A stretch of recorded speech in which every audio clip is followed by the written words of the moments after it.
Moderate search volume, moderate competitive rate, ये दो चीजें हैं जो हमारे कीवर्ड में बहुत मैटर करती हैं। एक सर्च वॉल्यूम कि उसका सर्च वॉल्यूम कितना होगा, ठीक है, और एक क्या होगा कि उसकी कॉम्पिटिटिव रेट कितना। कॉम्पिटिटिव रेट तो समझ में आ गया ना, मैंने एक्सप्लेन किया है। कॉम्पिटिटिव रेट क्या है कि भाई कितने लोग और इसमें लगे हुए हैं काम करने। एक लिखा हुआ है स्पेसिफिक सर्च इंटेंट। अच्छा, ये जो सर्च इंटेंट है इसका क्या मतलब है?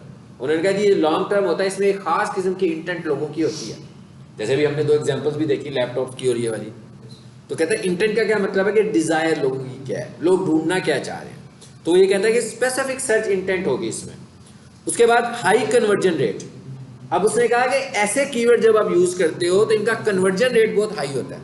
जब मैं टर्म इस्तेमाल करूँ ना कन्वर्जन रेट, इसका क्या मतलब है? इसका मतलब है एक बंदे ने कुछ सर्च किया, उसके नतीजे में उसे कुछ चीजें नजर आई, कुछ वेबसाइट्स नजर आई, तो बहुत ज्यादा चांसेस हैं कि वो उन वेबसाइट्स पे क्लिक करेगा और उनसे बिजनेस लेगा, उनको बिजनेस देगा। ठीक है, it is called conversion rate.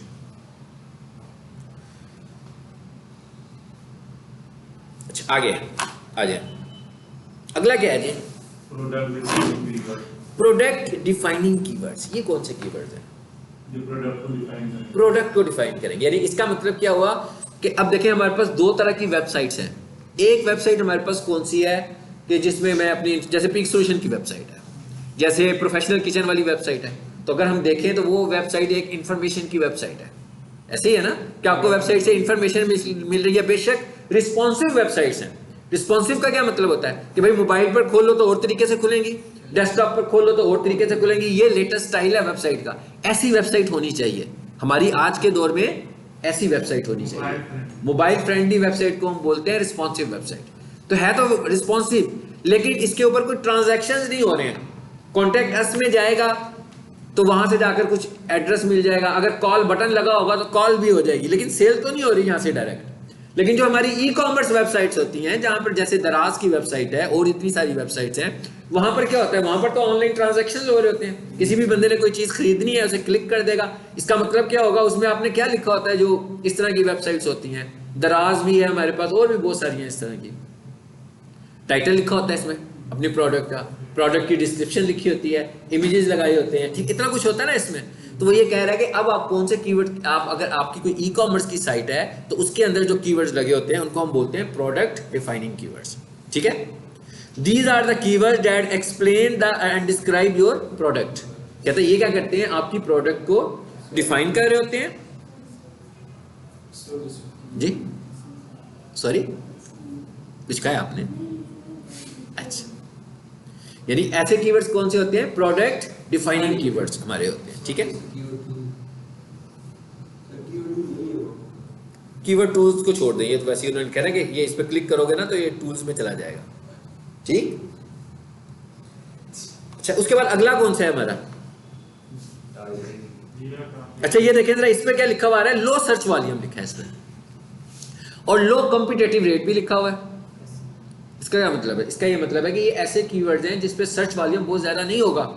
मिसाल के तौर पर सर्च वॉल्यूम का क्या मतलब है, जो नॉर्मल वेबसाइट्स होती हैं उनके ऊपर सर्च वॉल्यूम तो बहुत होगा, लेकिन जो एक ई कॉमर्स की वेबसाइट है, दराज की जो वेबसाइट है, उसके ऊपर बहुत ज्यादा लोग तो नहीं ना ऑनलाइन परचेज कर रहे हैं। हर किसी की इंटेंट तो नहीं है कि वो ऑनलाइन खरीदेगा। ये तो सिर्फ उसके लिए कीवर्ड है जिसने ऑनलाइन परचेजिंग करनी है। तो कहता है भाई इसके ऊपर सर्च वॉल्यूम भी लो होता है, ठीक है, और इसके ऊपर कंपटीशन भी लो होता है। कंपटीशन भी लो लाजमी बात है, बहुत सारे लोग तो कर ही नहीं रहे। और अगर मैं ये कहूँगा आज पूरे लाहौर में कितने लोगों ने माउस खरीदे हैं और उनमें से कितने लोगों ने ऑनलाइन माउस खरीदे हैं, तो ऑनलाइन माउस खरीदने वालों की तादाद माउस खरीदने वाली की तादाद से एक्स्ट्रा ऑर्डिनरी कम होगी। तो इसका मतलब है इसमें कंपटीशन भी नहीं है इतना ज्यादा। लेकिन वो ये कहता है कि इस स्पेसिफिक सर्च इंटेंट इसमें भी शामिल है, लेकिन इसमें कन्वर्जन रेट बहुत हाई होगा। यानी जो बंदा दराज में जाएगा तो इसका मतलब है वो खरीदने ही गया था, बेशक उसका वॉल्यूम तो लो है लेकिन उसकी कन्वर्जन रेट हाई होगा। ठीक है, अच्छा उसके बाद आगे कौन से आ गए जी, जियो टारगेटेड कीवर्ड्स। ये भी हमने एग्जांपल देखी भी थी, नियर मी, इन लाहौर, ठीक है ना, इन फैसलाबाद, इन सियालकोट, इन कनाडा। तो ये क्या है, लोकेशन वाइज हम कीवर्ड्स देने लगे हुए हैं। जैसे मैं अभी गाड़ी पे जा रहा हूँ कहीं से, मैंने वायरलेस माउस खरीदना हो, मुझे पता नहीं भाई कहाँ पे शॉप होगी, तो मैं लिखूंगा computer accessories shop near me. तो अगर किसी की भी लोकेशन उधर बनी होगी तो मेरे पास वो गूगल में आ जाएगी। और अगर किसी ने अपनी वेबसाइट में इस चीज़ को टारगेट किया होगा ऑनलाइन के ऊपर, वो भी मेरे पास आ जाएगा, और किसी की फिजिकल शॉप होगी तो वो भी मेरे पास आ जाएगी। अच्छा, उसके बाद अगला क्या है जी, बस ये आखिरी टॉपिक करेंगे, ठीक है। LSI keywords. LSI कीवर्ड्स कौन से होते हैं जी? हाँ जी, लेटेंट सिमेंटिक इंडेक्सिंग, मुश्किल सा वर्ड है। हाँ, इसका मतलब क्या है? इसका मतलब ये है, इसका ये मतलब है कि हमारा जो कीवर्ड है, जब हम कहते हैं ना भाई कीवर्ड यूज करने हैं, और गूगल कहता है भाई 1 to 2% बस, आपने अपने कंटेंट में कीवर्ड का इस्तेमाल 1 से 2% से ज्यादा नहीं करना। तो अगर मैं ये कहता हूँ कि 100 वर्ड्स लिखे हुए हैं, तो 1% का क्या मतलब हुआ? एक दफा कीवर्ड लगाओ बस, यही कह रहा है ना वो। तो हम इतनी मेहनत कीवर्ड्स पे कर रहे हैं और कीवर्ड तो एक ही दफा आ रहा है, लेकिन अब हमारे पास कीवर्ड का अल्टरनेट है, and that is LSI। LSI क्या है?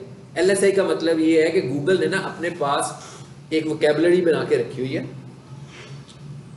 सिनोनिम्स होते हैं ना, एक वर्ड के मुतबादिल अल्फाज। सो उसने वर्ड्स के मुतबादिल अल्फाज का एक पूरा अलग एक सर्वर बना के रखा हुआ है। तो कहता है आप यूं करें, LSI कीवर्ड यूज करें। LSI कीवर्ड्स का क्या मतलब होगा कि जैसे मैं कहता हूं कि मेरा कीवर्ड क्या है कि best computer courses in Lahore, ठीक। अब मैं कहूं इसका LSI कीवर्ड क्या बनता है, तो कंप्यूटर फाउंडेशन कोर्स LSI हो गया, डिजिटल मार्केटिंग कोर्स LSI हो गया, graphics diploma in Lahore LSI हो गया। यानी कि मीनिंग में सेम है ना। ये पहले मैंने कहा मैं कंप्यूटर कोर्स करना चाह रहा हूं, फिर मैंने कहा कि मैं ग्राफिक्स का कोर्स करना चाह रहा हूं। अब यहां पर आकर वो 1% वाला फार्मूला नहीं लगेगा, यहां उसने आपको ओपन कर दिया। यानी वो ये कहता है कि कीवर्ड की जो आपने ओपेसिटी रखनी है वो तो 1 to 2%, यानी कि 100 में से 2 लगा लो, ठीक है। और अगर बहुत जुल्म करना है तो चलो 3 भी लगा लो, इससे आगे नहीं जाना आपने। इसके बाद आपने क्या करना है, आपने LSI कीवर्ड का इस्तेमाल करना है। LSI कीवर्ड का क्या मतलब होगा कि सिनोनिम्स ढूंढ लें, आप खुद से ढूंढ लें। वैसे तो आपके पास प्रोडक्ट है, आपको सिनोनिम्स ढूंढने की जरूरत भी नहीं है, ठीक है, लेकिन आप सिनोनिम्स यूज करें। मतलब मैं कह रहा हूँ best computer courses in Lahore, फिर उसके बाद मैं कहता हूँ मैं अपने ही कोर्सेज को एक्सप्लेन करना शुरू हो जाता हूँ, तो इसका मतलब क्या हुआ कि मैं LSI में चला गया। समझ आ गई बात की? चलें जी, आज हम यहाँ पर इसको इतने भी रखते हैं। एक स्लाइड में आप लोगों से शेयर करूँगा। इसका अगला जो है वो इंटेंट टारगेटिंग है, इसको बाद में पढ़ेंगे, ठीक है।